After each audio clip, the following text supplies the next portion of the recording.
Coming up on this week's show, Gregory Ashe talks to us about how he got into writing and the inspirations for his Hazard and Somerset series. This is the Big Gay Fiction Podcast, the show for avid readers and passionate fans of gay romance fiction. Each week, we bring you exclusive author interviews, book recommendations, and explore the latest in gay pop culture. Welcome to episode 172 of the Big Gay Fiction Podcast.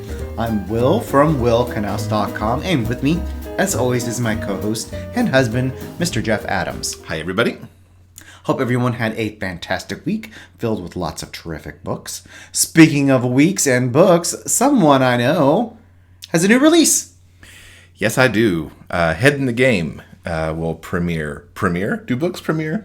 I think books release rather than premiere on Thursday, January 24th, just in time for NHL All-Star Game Weekend, which is happening on the 25th and 26th. The game's back in San Jose this year, which I love because my very first All-Star Game experience in person was in San Jose in 1997. So it's kind of cool that it's back in the state. Anyway, this book is about an NHL player who has his game is messed up. He's had a really bad breakup, and that's messed up his head a little bit. And so in the offseason, he's looking for a way to kind of get his groove back. And he goes home to work with the coach who helped him in high school really find his game and turn him from an angry young man into a hockey player. And while he's there, he's reintroduced to the coach's son, who was, a very young kid while he was in high school. But now the young kid has grown up, is back home to go to graduate school and work with his dad at the high school. And there's a bit of a crush going on there with Dylan. So Roger has to figure out what all that means to his game and his future. And, can he make this connection and keep things going? So, yeah, check out Head in the Game. It is available for pre-order this week at all the usual outlets. And I'm also making a visit to Joyfully Jay's website this week. I will be there on Saturday the 26th to talk about the book and give you a chance to win an ebook copy and also an Amazon $5 gift card. So come join me there as well. High school hockey player, computer whiz, covert agent. Theo Reese's life is split between being a normal teenager and a secret agent who goes by the code name Winger. After years of providing mission support from behind his keyboard, he's thrust into an unexpected world of adventure and danger. In Tracker Hacker, the first book in the Codename Winger series by Jeff Adams, it becomes personal for Theo as an enemy organization compromises Tactical Operational Support's agent tracker system. Among the missing agents, his father. Theo puts his life on the line to stop the hack and rescue his dad. Diverse Reader says, "Wow, talk about a wild ride from beginning to end. I could not stop reading." Discover the world of Codename Winger with Tracker Hacker. Available in ebook, paperback, and audiobook, as narrated by John Solo. So while we've been in this holiday mode still, where not all of our TV shows have come back from the hiatus yet, we actually spent the week catching up on some things that we missed over the summer. And we missed some pretty good movies out there, I think, over the course, too. We watched Solo, A Star Wars Story. And I have to say that I don't know how this movie got such the bad rap that it did. I found it to be totally enjoyable and actually enjoyed it more than I did the most recent Star Wars regular movie that came out. I guess that was last year sometime. I thought Alden Ehrenreich, or however you pronounce his name, was awesome as Han Solo. Donald Glover was awesome as Lando, and I would totally pay to see a Lando movie because he was pretty fun. I liked it. It was a great popcorn movie. We got some good Han Solo origin story, including how he got his name, and I liked it a lot. Well, this was your second time to see it because you watched it on a plane. Mm-hmm. Did it hold up a second time for you? It did. I think Solo has a lot more to offer than people give it credit for. I think it's worth noting that the way we consume this particular franchise has changed over the decades. it's important to realize that how we experience the films is different than the way people experience them now. Back in the day, there was, a single movie that came out every 3 years, and that was it. That is all you got. So you either had to love it or, forgo it. There's a lot of different media coming out in the Star Wars extended universe now. So you know what? It's perfectly acceptable. You don't have to like Solo if you don't want to. That's true. Yeah. So, there's other stuff out there. There's other TV shows. There's games. There's other movies. So there's enough for everyone. I don't personally believe Solo deserves all the hate that it got. I thought a lot of it was charming, and I personally thought Lando and Chewie were kind of the stars of this movie. Yeah, I would agree with that. It's really enjoyable. So if you haven't yet checked it out, I recommend that you do. Yeah, and it's on Netflix right now, so you can check it out if you got the Netflix. Another one we did was The Spy Who Dumped Me. This one we tried multiple times, I know, to get to the theater on it. It just never worked out. Mila Kunis and Kate McKinnon play these two Americans who are traveling abroad, and man, do they get caught up in some spy action.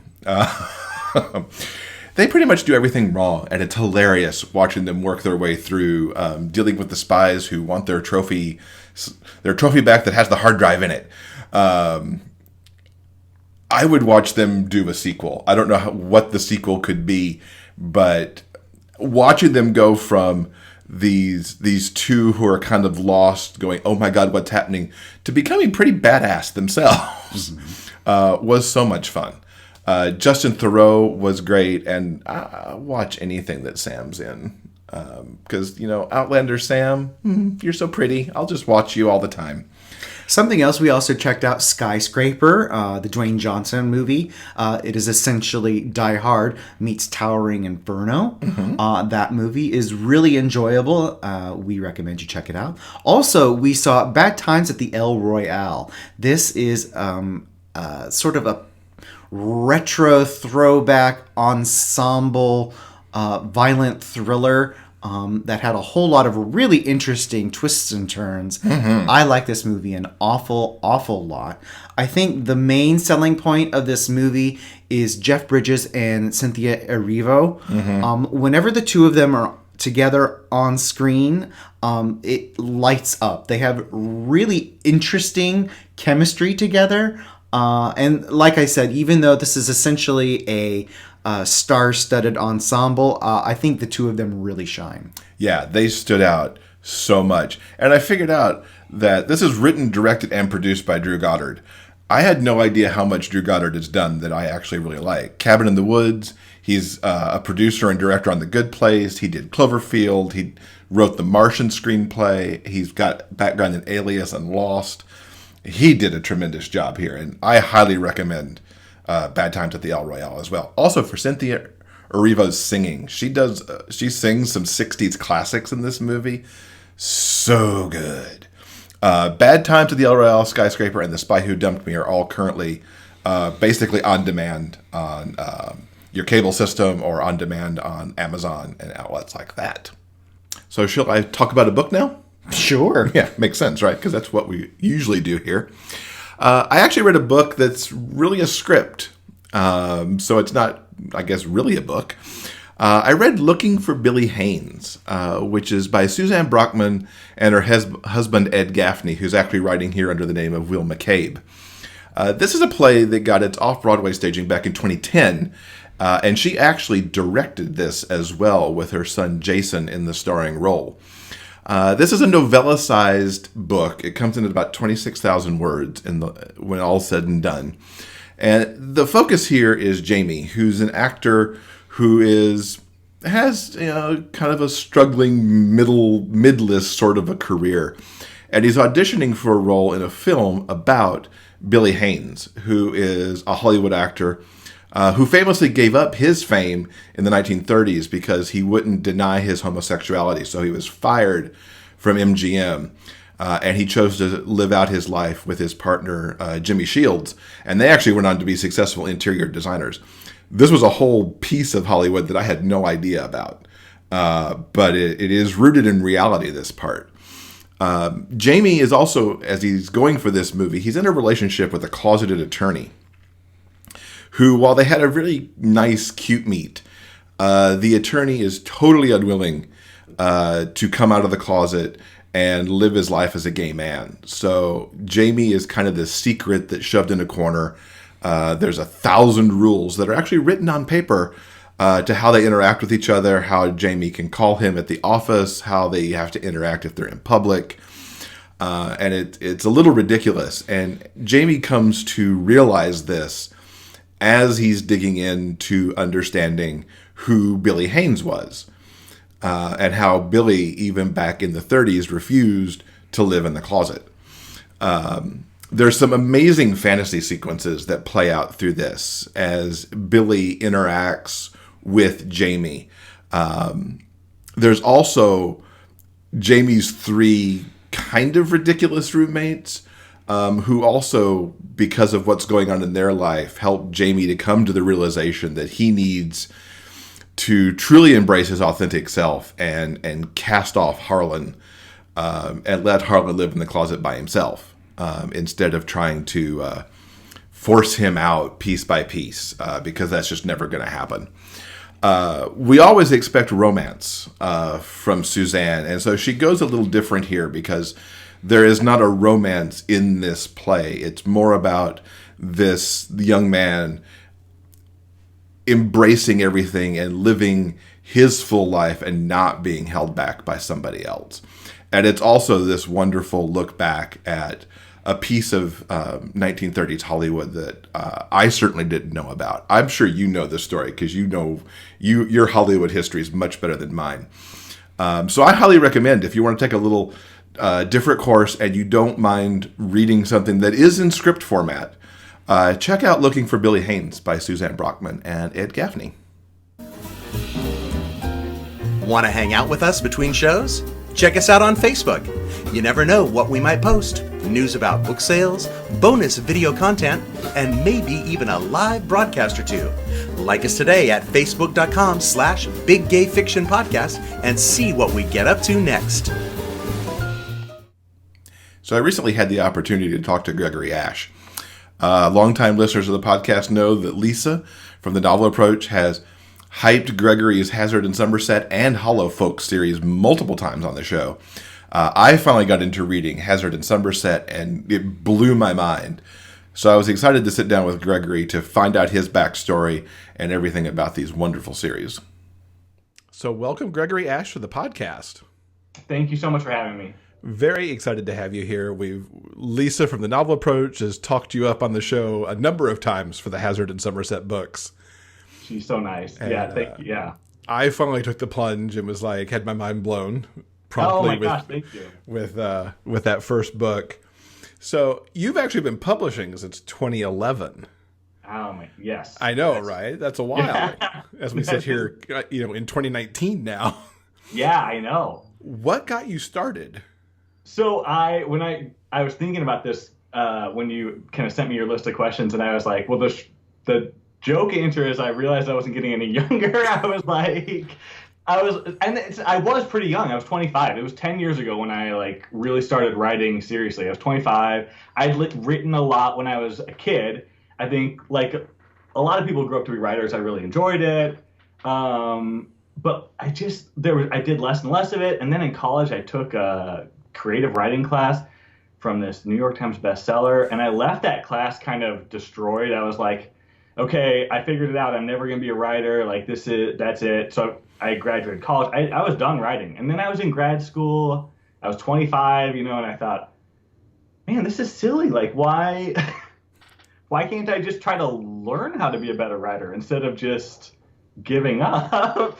Which sounds so obvious right now, right? But I think it's that whole growth mindset versus fixed mindset. Do you believe you can get better, or do you think you just are born with talent? And so once that shift kind of came around, I started writing, and I just started putting it on Amazon because I thought, well, this is the best I can do right now. I'm going to put it out there and keep trying to get better. And I have taken some things down as I've gone forward because I thought, well, this probably it's not the best representation, but yeah, I mean, I've tried to leave up the stuff that I feel like was the best piece I could produce at that time, and so yeah. You're an English teacher by trade. Does that help or hinder the writing process? Oh gosh, well, maybe both. Like the days when I've read a lot, like especially a lot of bad student essays, maybe I don't want to write anymore. There's no hope for the written word. But I do genuinely enjoy like teaching about writing and talking to kids about their writing, and then that does get me motivated and thinking about my own work in new ways. And I share very little portions without character names because I don't. It's teaching in a public high school is sensitive, and I am not entirely sure I want these kids tracking down my work, but I try to be honest about what I write and as to whatever extent I can. And so, so I think there's a trade-off, it's good to be exposed to books through the eyes of a 14-year-old and see what they like. And sometimes it's stuff that just baffles me. So, but overall, I think it's positive. There's just some days that it makes it hard to get back to the page. Do you find yourself getting to nurture potentially writers of the future? Do you find those certain kids who you think one day you might be reading their book? Yeah, well, and I would say the short answer is yes, absolutely. The longer answer is it's fewer than I expected, actually. And I think that might be because the curriculum is so geared away from creative writing that most of the time when I do encounter those students, it's because they're writing on their own time for their own pleasure. And that's really fun for me because that's why I write too. But it's just that's always going to be the minority, I think, of people that make that active effort outside of a requirement to write. So sure, yeah. So what are some of your author influences, both growing up and with what you write now? I thought I kind of wrote my list out of these because I kept getting longer and longer, and finally I thought, okay, well, you have to stop somewhere. I would say I read all these fantasy novels growing up, and I guess for the longest time I thought I was going to write fantasy novels, and some of that kind of speculative fiction still creeps into some of the books, but like it was really when I started reading Stephen King and Agatha Christie that something started to click for me about how the stories I like worked. And I think really those two are the biggest influences, even though I don't write horror. I think Stephen King has just written so extensively and so compellingly in a lot of genres that was really transformative for me. And I didn't find him until I was in my 30s. I was like, I know, it came to him pretty late, actually. I think because of all the bad 80s movies. I was so turned off by these made-for-TV movies and like the low-budget effects, and I was like, man, this guy, it feels like I'm going to be reading some kind of hack. And then finally I do like the Stanley Kubrick Shining so much that I was like, well, I should at least read that one. And I was hooked. So, yeah. What's a good one to get hooked on? Oh, yeah, yeah. But, I mean, and I don't know if this is true for you, but, like, I feel like some authors you come to at the right time. And if I had read him 10 years earlier, I don't know if that would have impacted me the same way. Yeah, I actually think that's true. Yeah, like, for me, a lot of Stephen King happened in high school. Okay, sure. And, like, I was so hooked on The Stand. Oh, yeah. And still, to this day, I think that's one of my all-time favorites, and just the way he crafted that epic story. Oh, it's incredible. Yeah. That one and It are kind of balanced in my mind as his biggest kind of, I don't know if masterpiece is the right word, but like the most impressive kind of in terms of scope and everything. Yeah, It as a book I like. I can't do the movies. Oh, I agree. I'm with you. Yeah, the clown visible is too much. Now, back to your own work, now that we've plugged Stephen King for a bit. That's silly. You've released 6 Somerset and Hazard's books in the past year. Yeah. Tell us about the series for those who may not be familiar. Yeah, thanks. Oh, thanks for giving me that chance to talk about it. I mean, Hazard in Somerset is, I guess most people will tell me that it is a slow burn, like hate to love story, right? Like these guys start off hating each other. They have a past of one of them was bullying the other in high school, and Hazard, who's I think kind of our primary protagonist. A lot of that arc is about him and his growth across the books. He loses his job as a detective in St. Louis. He's forced to move to his hometown. He's not, well, I mean, there's some circumstances. He moves back to his hometown, takes a job on the local force there as a detective, and finds himself partnered with his former bully. And a lot of the story is about them trying to figure out how much the other has changed, and I think finding this attraction that is rooted in childhood and rooted in, I think, the things that made them come into conflict in childhood, and kind of exploring how that recurs as they're adults. Mm-hmm. And then their mystery, you know, all of this is wrapped inside the framework of individual mystery. So each novel has its own standalone mystery that they're trying to resolve as the relationship progresses. And they're not easy mysteries. Well, I hope not. Thank you. I mean, I'm really trying because I love a mystery. Every once in a while, like Amy Lane, who I love, she read the first one and she texted me that night. And she was like, "Oh, it was so good. I did figure it out." And I was like, "Dang you, Amy Lane, you figured it out." She figured it out? Yeah, but I, you know, that's always good feedback too, because then you know what kind of person's going to figure them out, and you know, she writes her fair share of suspense too, you know, and mixing with her romances. So I'm going to take that as a sign that maybe that's why I'm going to cut myself a little slack there. Well, because as you kept building that, and as you know, I've only read the first one so far, so I can't, you know, speak to the others out there. Yeah. But as it went along, I'm like, what? What? Well, thank you. I that's really what I'm going for. Because I love a mystery, and that's really kind of the genre I was coming from. So I hope that's working. How many more of these books do you have planned? Oh man, I know that there's going to be another. I call them arcs. You know, like another set of books. I think it's going to be 5. I don't know, because I've been really trying to hash out this trilogy that I'm going to write before I get back to Hazard and Summers. And so I have a draft of what that outline looks like for Hazard and Summers. But I feel pretty tentative. Like I feel like there's a lot of wiggle room in there. So it would probably only get longer. That seems to be my curse. I don't think it ever gets shorter. So yeah, but that's kind of the plan, is another arc, kind of looking at them. Book 6 has a lot of major changes for them, not just in their relationship, but like in their careers and in kind of the things that are driving them and motivating them. And it also has some changes, pretty significant changes in the town.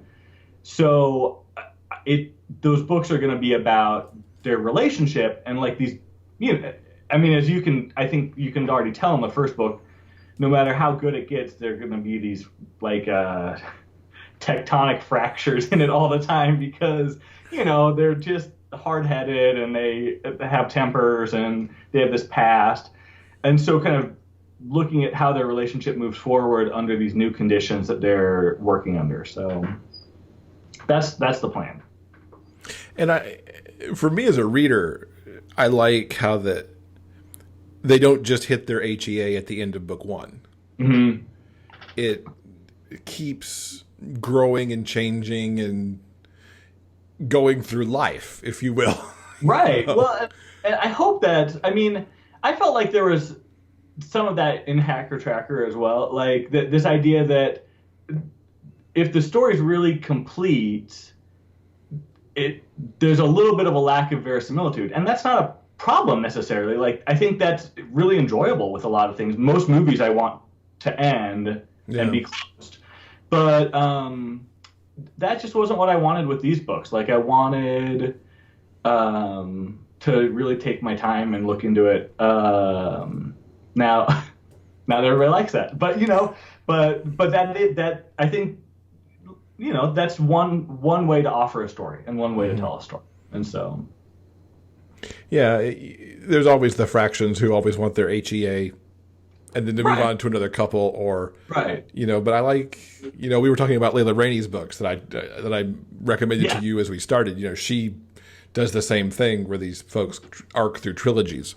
Right. So well, and I think that's one of the questions, I think, is how that can be sustained. To what extent can it be sustained and under what conditions? And so I think that's why I kind of stepped away from after book 6 and said I need to think about what's the next set of issues that people face in a relationship. What's an honest way to think about how relationships grow, because they do have I would say a happy ending. I don't know if it's a happily ever after ending in book 6, but I'll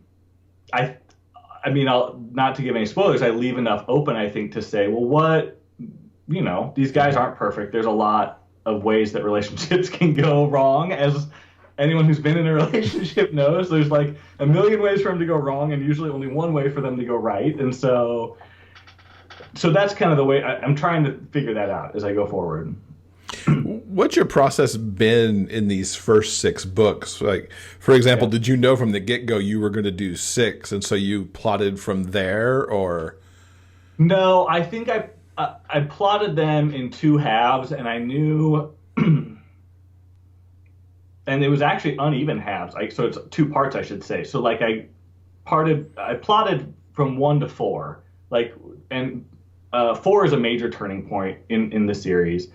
And when I got to the end of 4, I knew that I'd left some things unresolved, but I also didn't want to drag those things out. Like, I knew what needed to be taken care of, and I knew how to get there. So then there were 2 more books to kind of tie up those issues. And then that was when I said, okay, I know I've worked through the things that I set up for myself in this series, and now is a good stopping point to step back and start thinking about what's the next set of things, what's the next set of problems. So to that end, did you have like one master outline you were working from, man. Or? So I don't even outline. And that's not entirely true, because I do, and then I start writing the book and it all goes out the window. Like, I write these really complicated outlines, and I've got like my clues built in there and my villains, and I've got the stages in the relationship, and every time whatever idiot is sitting in the back of my head pulling the levers ends up making something totally different happen. Not totally different, but substantially different. So what I've tried to do is just embrace that and say, well, I prepare as best I can. I write these outlines. Usually most of the mystery elements come through pretty clearly. The relationship stuff never turns out the way I thought it was going to. And I used to get really frustrated by that and freak out about it. And there's that Stephen King book on writing, and one of the things that he talks about in there that really resonated with me when I came to it was this idea of telling a story as like excavation, like archaeology, and that you're kind of uncovering these layers and dusting off more layers and then doing a little bit more dusting and uncovering some more. And to me, that has been kind of true. Like, there's some uncovering and then a lot of going back and fine tuning. Now, 6 books in a year. Oh, man. That's a lot of books. And presumably, maybe the first 2 of those books got written in 2017 and came out in 2018. Yeah. But that's a lot of books. It was a lot of books. You're a school teacher. How does all this happen? Well, not easily, I can tell you. I mean, that's not entirely true. I mean, so when I was thinking about this, and I was like, well, there's 2 answers. Like, one is I worked hard. I mean, and that's true. Like, one is that I was lucky. And I was lucky in the sense that things just go wrong in life all the time, and like things come up and there are complications. And I just was really lucky that, so I write basically 2,000 words a day, every day. And I'm real good at keeping to that until I'm not, until something goes wrong at work, or until something goes wrong with my family or my personal life. And for 8 months, I was lucky that worked, and I was able to really dedicate myself to writing every day, revising every day, juggling multiple books. Having that summer off helps, because I can sit and write for 8 hours, which is a luxury that most people don't have. But like the last 4 months, that has not been true. Like, I have really had a lot of things come up, and it slowed my productivity drastically. And I finally had to get to a point where I was like, well, listen, either I can be incredibly unhappy about that and bemoan the fact that these books aren't happening as fast as I want them to, or I can just be really grateful that I had that great stretch where I was able to get the Hazard and Somerset books written. And at this point, I'm just going to do my best, work on these things as best I can. And, hopefully I'll hit one of those smooth patches again and get real productive again. But yeah, I mean, it's just, I know that's true for everybody, right? I mean, is that true for you? You find that there are things that just get in the way, and oh yeah, because you're juggling a lot as well. You have a lot of balls in the air. Yeah, and any one thing can derail something else. It's great that you had that stretch. Yeah, I felt really lucky. I mean, or fortunate or blessed or whatever word you want to use, but that really was exceptional. And so, some of it, I don't want to downplay the fact at some point everybody has to decide, I'm going to sit down and write. Everybody has things going on. But, I was pretty lucky. And I think, summer's going to come again, and I'll have a good summer when I can, maybe catch up a little bit. So, how many projects do you work on at a time? Because you mentioned multiple books. Are you writing in multiple books, or is it more a matter of writing and editing something else? Yeah, I can't write two things at the same time. I tried it and it was terrible, at least for me. And so I write one, and usually I try to do it so that I can write that do my words in one chunk, and then have like an hour where I eat dinner or I grade or I do something to kind of clear everything out, and I come back to whatever the revision project is. That also helps because usually that's on paper and I'm not at the screen again, so yeah. I mean, kind of, but there's only so much time I can sit at a computer, and so I try to be conscientious about like where I use that time. And I don't know how it worked for you necessarily, but I know for me, because the second, third, and fourth of the Winger books were back to back for me. And every now and then I'd be like writing in 3, but editing and doing revision work in 2. And it's like, wait, is that over here or over there? Yeah. Did you run into that? Oh, that's exactly. I mean, especially over the last year, I'll be like, now, wait a minute. Didn't he just say that? And then I'll have to go back and. Yeah, absolutely. But sometimes it's helpful because I'll be like, holy crap, I completely forgot about this little thing that I threw in, and then that's helpful and I can bring it back. Because I have a terrible memory. So we were talking earlier about listening to our audio books, and sometimes I'm like, well, that's really great. Who wrote that? Like that.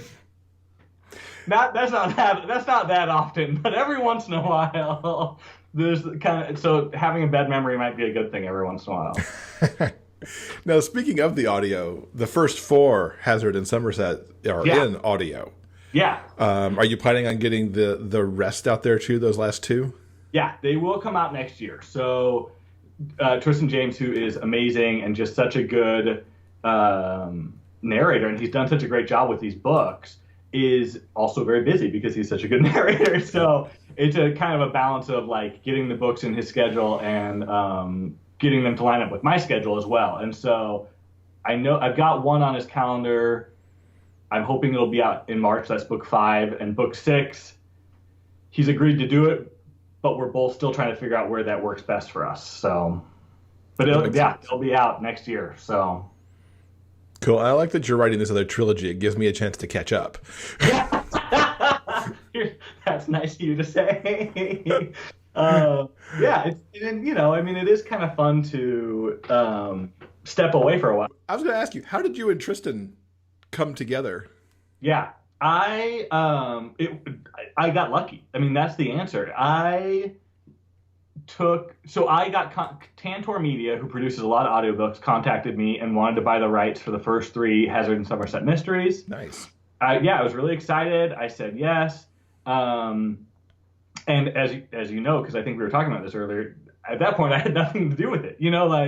So 3 months later, I got an email from them saying, well, here are your codes for the audiobook. And I was like, oh boy, I really hope, it's good, because that narrator can make it or break it. And so I listened to it and I was just like ecstatic. And when it came time to start doing books 4, 5, and 6, I just went ahead and contacted him and I was like, hey, you did an amazing job with these 3. Would you be willing to do the other 3? And he was really gracious about it. So what was your feeling as you started hearing it for the first time and like, oh, that's Hazard now and this is Somerset?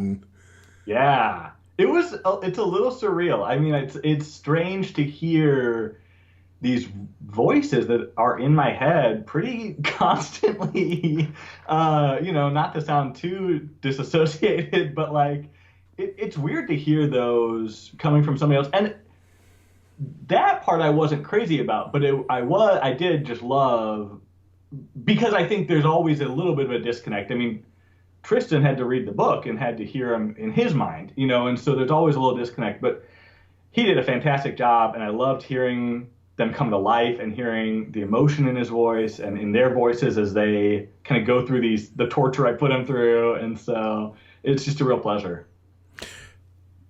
Did the way he did the voices and the performance affect how you approach the characters or made them say certain things in the books that came after your first hearing? That is a great question. I've never even thought about that. If it did, I wasn't aware of it. Like, I'll have to think about that some more, because I know that like listening to the audiobooks affected how I plotted book 6, because I was listening to them again, and I told you I have a bad memory, and I was like, oh yeah, I put that thing in there, and I put that thing in there. And so a lot of things, it really helped me to make the arc complete and cohesive. But in terms of how he acted those characters, I'm going to have to think about that. It's a great question. I'm sure the answer is yes. I just don't know how. Yeah, that's what I get for coming up with that question on the fly instead of giving it to you in the advanced set. No, it's a great question. I think I'm gonna have to like really spend some time on that, because the answer has to be yes. At some level, like I've been internalizing his version of those characters as I listen to them. So yeah, I'm gonna have to really think about that now. Right. We'll let people know on a future podcast what you come back with for that answer. I'll be a little more articulate that time. Yeah. Now, before you did Hazard and Somerset, you had a YA mystery series called Hallow Folk. Yes. What's that about, and where was its inspiration coming from? So I had been writing those books. Okay, so I'll tell you the inspiration, and then I'll tell you the rest of it. The inspiration is actually sad, but I mean not completely tragic. We had these family friends. I live in St. Louis. I had family friends here. They went through a terrible, bitter, messy divorce, and when it was all resolved, the wife took like their 6 kids and moved to a tiny town in Wyoming. And that first winter they were there, one of her sons attempted suicide. And I know it really haunted me. Like, I knew these kids, and it broke my heart. I mean, and he is, I say it wasn't tragic because he is better now and received help. Right. But like that story, his story really haunted me. And I don't want to say that I like commercialized that or took advantage of that, but it did become like this germ in my head, and the story of the main character of those books, Vi, kind of coalesced around that and grew around that. And I really wanted to think about, well, like, what is the despair that comes from being totally uprooted and put in a place where you know no one and it feels like no one cares about you? And so those books, at that point in writing, I'd been writing for, I don't know, 8 years or 7 years or 9 years, something like that. And I had just reached this point where I was like, well, it doesn't matter what I write because nobody's buying it. So I'm just going to write whatever I want to write. And I'm going to write things that I care about and stories that feel true to me. And so I wrote the first 3 of those books pretty close together. And then there's a lot of, it's much darker content matter than the Hazard and Somerset mysteries, in the sense that it's a lot about abuse and self-harm and suicidal ideation. And I finally just had to step away from it because it was burdensome. It was, it was burdensome to carry that in my head all the time. And so he is a psychic, he is solving mysteries, the paranormal element deepens with each book, and kind of expands. Like, the paranormal universe that he's operating in gets a lot bigger. So I'm writing the last book in that right now, and it is substantially different from the first one because there's a much stronger paranormal element to it than in the first few. But yeah, I've had people write me and say they responded really strongly to the way those themes are handled in productive ways, I should say. But like, it is not for people who might feel triggered by those issues. I mean, anyway, and I've tried to come to those from authentic places, but it's hard to deal with that, hard to write about that.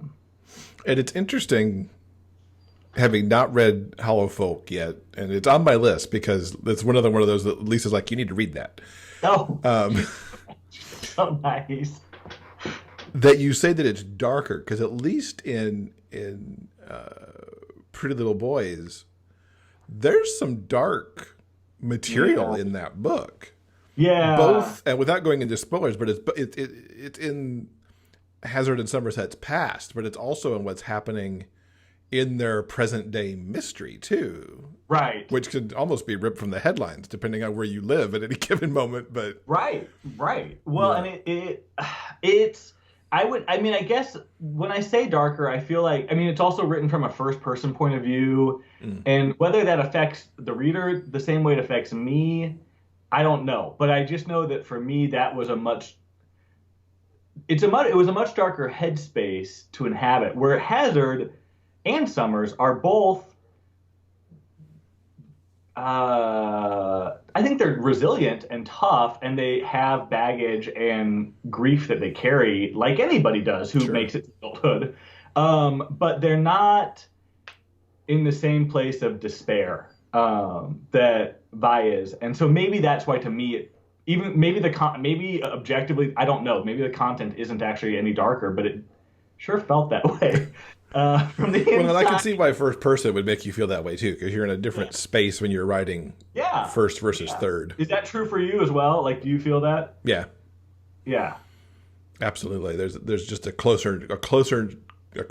That's not good that's not good language. I say to the English teacher, you're closer to the subject at that point because of you're in their head even more so. Right. So I could definitely see how that could bring the darker aspects closer. Yeah. And let's go finish our trip on the Wayback Machine here.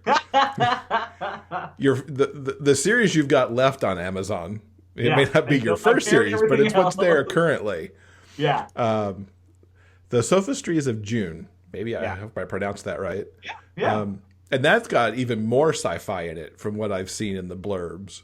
Yeah, it's definitely like a urban fantasy-ish speculative fiction kind of book. So it has some parallels to Vi's story, but I think it's substantially different. It's a boy who moves with his family to a small Midwestern town. He is like his whole family is reeling from this tragedy that happened to them very recently. So it doesn't have the same. I'd say it looks at family dynamics. It looks at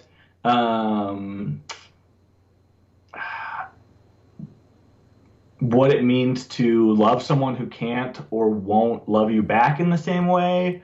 And it kind of also how we heal from grief. And it's kind of all set within this framework of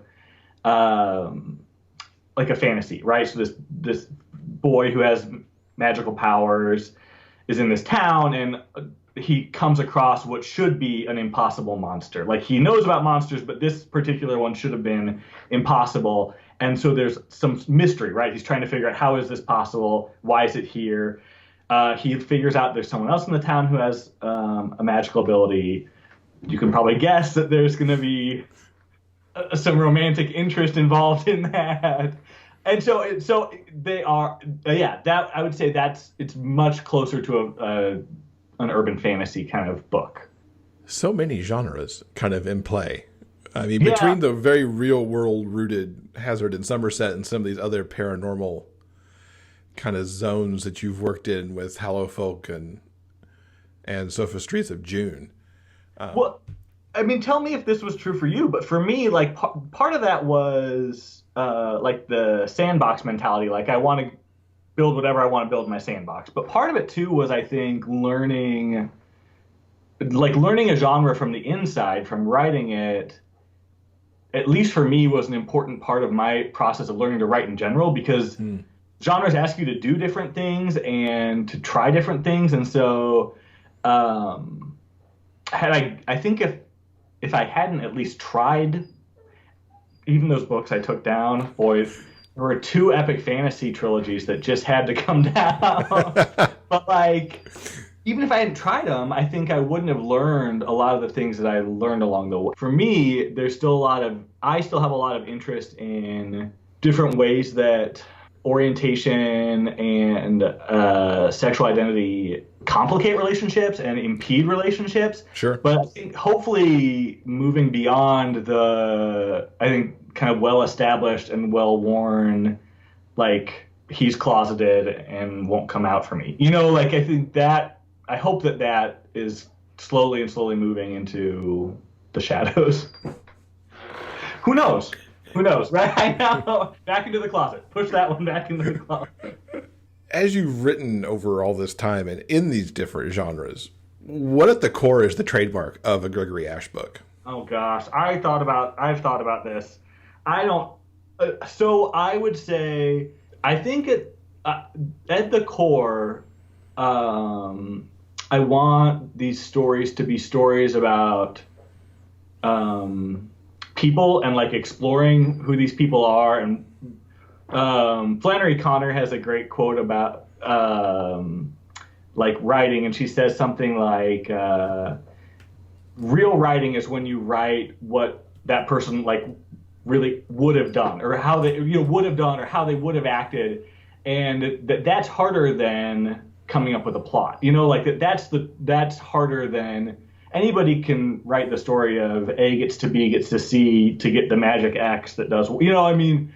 So I hope that's what I'm doing. That's what I'm trying to do, at least. And I think what that means is thinking about creating characters who do have pasts, and that the past is always with us, and that we're all not, I don't think everybody's damaged maybe, but everybody's just a person who has flaws and makes mistakes. And, like, a lot of that does come from the fact that we're raised by imperfect people, and whether they tried their best or whether they were total jerks, I mean, that shapes who you are when you grow up and what it means to be an adult and try to deal with those things.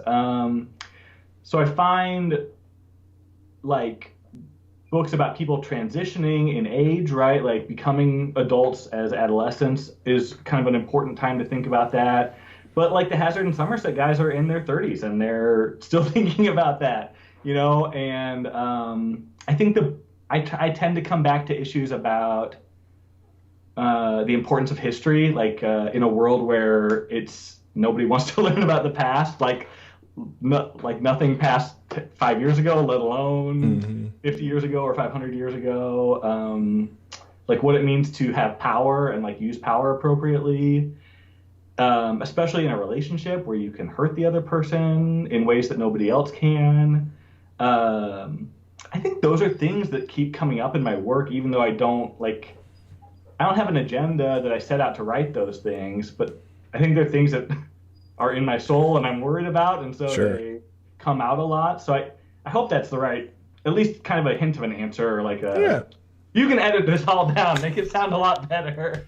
Your bio says you read many genres as well. What's top of your reading list right now? Well, I just read this book called The Orchardist, which is like a literary fiction kind of book club fiction about, believe it or not, a man who has an orchard, and he's in Washington State, in the 1800s, and that was great. It was just beautiful. Nonfiction, like I'm obsessed with this nature writer named Robert McFarlane. And I think he's like one of the best prose stylists around right now. Like especially for writing about the physical world. Like he's English and writes primarily about like the British Isles. And like I read his books, and it's like learning how to see better, if that makes sense. Like he just has this incredible acuity in the way that he perceives, and to me that's both really rewarding as a reader and like good training as a writer, like trying to help me see a little better. And then I'm reading, I always have books. I do juggle a few at the same time. Like I've got this Dennis, I don't know how to say his last name, Lehane, Lehane, Darkness Take My Hand. It's a mystery novel. And then Tad Williams, he wrote this fantasy series like 30 years ago called The Dragonbone Chair, that I just went back to because it had kind of been like percolating in my memory. Like I knew I had enjoyed those books as a kid, but I didn't really remember them. And so I'm just it's on my phone, and when I have a free minute, I read through a little bit more. So that's cool. We've kind of hinted around at it a little bit as we've worked through this, but what's coming up next for you? What's the definitive, here's what's next? Here's what's next, yeah. The last Hollow Folk, that is hard to say. That last one is coming out, I hope early next year. Like I'm almost done writing it, then I got to revise, then I got to get, but like I'm at least almost done writing it. And so that's going to be next. And then I'm writing a trilogy with a private detective, actually 2 private detectives. They're partners who don't get along, obviously. And they're going to be in St. Louis. And that's that trilogy that's going to come before I go back to Hazard and Summers. So that's like 2019, maybe 2020. It's got me booked out for a little ways. Cool. And how can people keep up with you online? I am on Facebook. My website is www.gregoryashe.com, and probably the best way is to sign up for my mailing list. And I just say that because I do send out like a free short story with every book launch, so they're always related to that book. So if you enjoy one of the books and you want to see those characters some more, the short stories usually have, they get in a little bit of trouble, have some fun solving it, but it's just like a nice little thank you for supporting me that I send out to people who subscribe. So. Oh, very cool. I just signed up actually, so I could get some of that free fiction. Awesome. Awesome. Very cool. Well, Gregory, thank you so much for hanging out with us. It has been incredible getting to talk to you and finding out all the stuff about Hazard and Somerset and the other series. Thank you. This is a real honor for me. I really appreciate it. Thanks again to Gregory for taking the time to sit down with me. There's a lot of Hazard and Somerset on my reading list for this year because I really want to catch up on all those books before he comes back to them after that trilogy he talked about. And just a quick reminder before we go, you can help support the Big Gay Fiction Podcast with a monthly pledge through Patreon. For as little as 25 cents a month, you can help us cover our production costs And that'll give you access to bonus episodes, plus the opportunity to perhaps ask questions of some of our upcoming guests. You can get all the information about this at Big Gay Fiction Podcast Patreon page. That's patreon.com/Big Gay Fiction Podcast. Okay, everyone, I think that'll do it for this week's episode. Coming up next week in episode 173, we have author Kate McMurray. She's going to come join us and talk about everything she's got planned coming up in 2019. So everyone, remember, no matter where life takes you, the journey will always be sweeter when you have a book. Until next time, everyone, please keep turning those pages and keep reading.